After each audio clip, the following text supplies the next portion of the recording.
Hey everyone. So something I've been thinking about and I would love some feedback on is really just this question of how we get young people into more liturgical churches. Uh, as somebody who is young, I'm 23 as I record this, um, and somebody who obviously attends a liturgical church, I'm curious about it. I've seen some liturgical churches, like the one I currently attend, that have a good amount of young people, and then I've seen some that are just absolutely filled with only boomers or only people like in their 40s and beyond. And so the question is, well, how do we get young people into those churches? And I suppose a lot of this will apply simply to people in general, but I specifically want to touch on young people because, well, that's just demographically the future of the world, right? So I'd love to see some comments on this because this is not something like these suggestions I have are not these hard and fast rules in my mind. Some of them I am very serious about and you should absolutely do. Other ones are like do as best as you can. It's not like you're a false church if you don't or anything like that. Um, so my first thought is that when you do liturgy, you have to take it very seriously. You should know why you do it. You should educate the laity on it, and you should not really compromise on it much. Um, this is one I'm very serious about, and I actually do think that if you don't do, or at the very least, if you are not liturgical, you're not a Lutheran church because you're not following Article 24 of the Augsburg Confession. But even just from this purely pragmatic standpoint, I don't frankly know of anybody, for example, who says, I really wish I had a church that was like low liturgy, low structure and liturgy mixed with contemporary worship. I don't know why a lot of churches do that. I never understood it. I just think it's really weird. I've been to these churches, for example, that will do like divine service setting 2 and they'll take some stuff out and they'll do like really bad hymns or they'll do contemporary worship for the hymns and it's like who wants that, frankly? I don't know too many that do. Because it seems to me like you're not satisfying somebody who wants a contemporary service or somebody who wants something liturgical. I don't know who that really appeals to. Uh, but also, I think you shouldn't have to like dumb down the liturgy in general, if that makes sense. No, like be proud of the liturgy and do what we have done. And that's really important because I think a lot of people, if you're apologetic about the liturgy in the sense of like, oh, this is just how it's been done. I'm sorry. Like, I know it's boring. No, they're not going to like that. That's not going to bring people in. But if you're proud of the liturgy, that in some sense impresses people. I had some evangelical friends of mine over for the Easter Vigil of my church, and they were really impressed. They said, wow, that was fascinating. That was really cool. They were so impressed by it because we did it in a really proud way instead of just kind of shying away from it and trying to make it more like a contemporary service or anything like that. No, we did a really, really liturgical um and proper, I would say, um Easter Vigil. And as part of this kind of like half effort, I'm not saying that, oh, look, this church doesn't have enough funds to have like this beautiful stained glass to constantly be using incense. They don't have enough people to always be doing massive processions. I'm not saying that. I'm not saying that churches that are unable to do that, don't have the nicest buildings, are false churches. I would never say that. I know of churches that meet in like gyms, but they have liturgy. Like they actually do the best they can with what they have. And I admire that. What I'm more disappointed in is churches that will have all the resources to do liturgy, just don't do it at all. Because I would say it goes against our theology. It goes against Article 24 of the Augsburg Confession. And it's just not as good, frankly. So really be proud of the liturgy and put in as much effort as you can when doing it. And on top of that, educate the laity as to why you do it and have good reasons for it. If your main reason for doing the liturgy is simply, well, when I came here, that's how we did it, then that's not the most appealing thing. I mean, some people, I suppose, will be appealed to when they say, well, this is a tradition of the church. That's cool. But at the end of the day, what you want to be able to explain is how this fits with our theology. Why is liturgy an important part of Lutheran theology? What does worship actually mean? What does it express? Why do we do it? And what has the value been throughout history? Because you can appeal to the fact that it's a tradition. The question is, if you just appeal to it as like, I don't know, we've done it for some reason, then I don't think that's very appealing. But if you say, well, this is how the church has done it historically, or like some variation of this, or were a variation of it historically, I mean, you're not going to see divine service setting 3 in the writings of Justin Martyr, right? But we have a similar structure, something that we've followed since the early church in some way. and it worked for a very long time. It expressed the theology that they taught, and we want to be in line with a lot of their theology. And we also want to be connected to them because, well, that's how they worshiped, and we are a continuation of them. So we should be doing kind of what our fathers did, fathers in the faith, of course. If that's your argument, and there's much more to it than that, but if that's your argument, I think that's a lot stronger than simply saying, well, that's how we've done it, and who cares to change it. I don't think that is as compelling.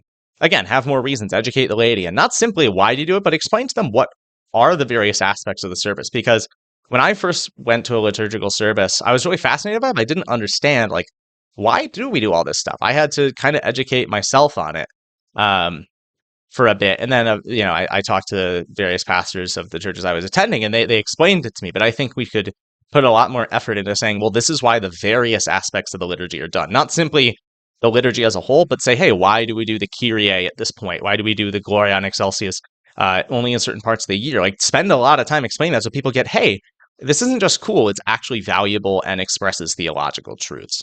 And if you're doing that, you can show to a lot of young people, like, hey, the churches you guys are going to, you're missing out. You're missing out on really solid theology, and you're missing out on stuff that you really can't get anywhere in COO. It's just not a thing.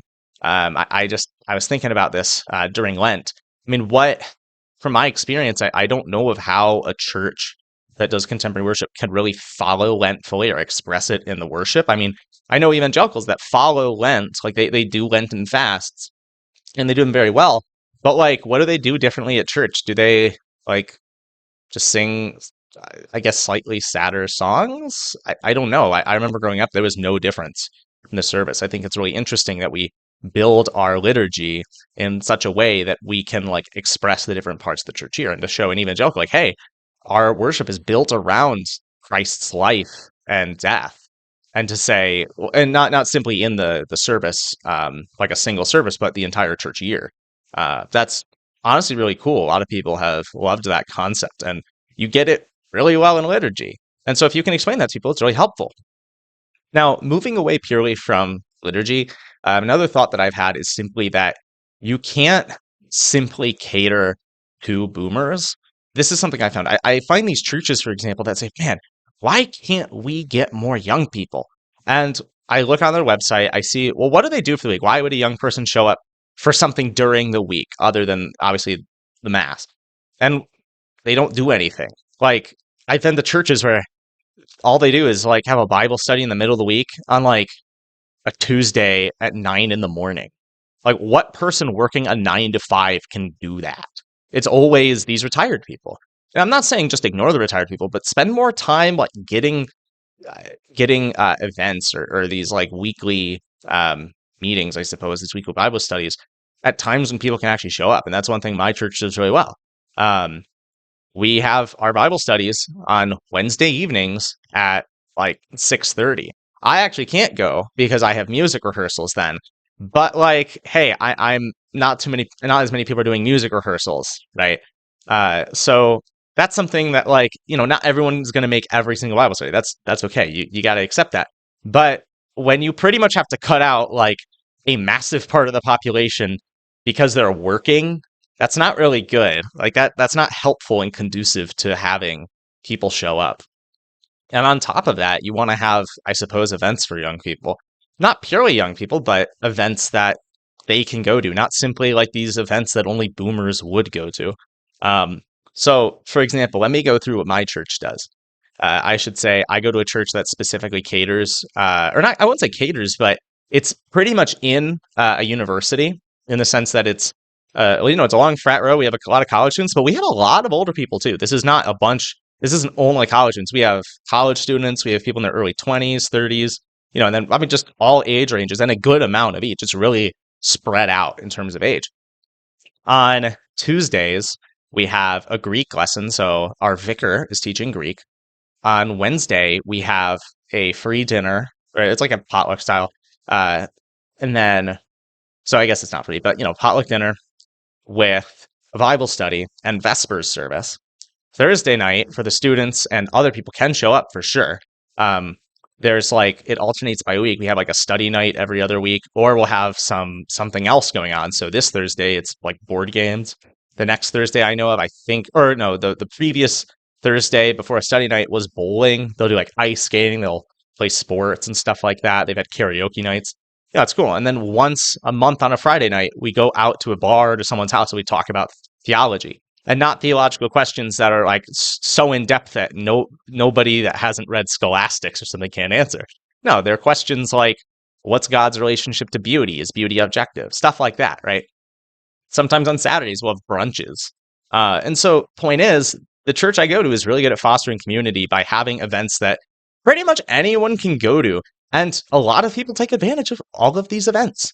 And it's nice because it's like, I can't go to those Wednesday services, the Vespers, but hey, I can go to like the Thursday night stuff. I can go to those Friday night things when they happen. I can go on some Saturdays. So it's like, even if I can't go to all of them, I can at least go to a few. And so I get to see people.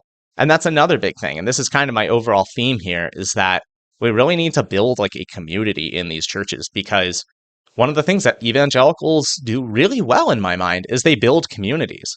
That, you can get to know people. I mean, you have to put in a lot of effort because, evangelical pastors often actually don't know their congregation that well, but you can know people in the church, so to speak. And I think that one of the ways to really have people show up and stay is by building communities. That's one of my favorite things about my church, is how well I know a lot of people there and how often I get to see them. And so if you're building a church that doesn't do anything together, then I think you're missing out on something, because these are all the people that are the most like-minded to you. They agree with you on the most fundamental questions of reality, how and of not simply of metaphysics, but also of, well, obviously theology, but also of like moral life. There may be some disagreements, but the vast majority of it's going to be the same, of moral life, um, and of just like the everyday, like what's the goal of life, the final cause of life, which is in some sense metaphysical, but you get my point here.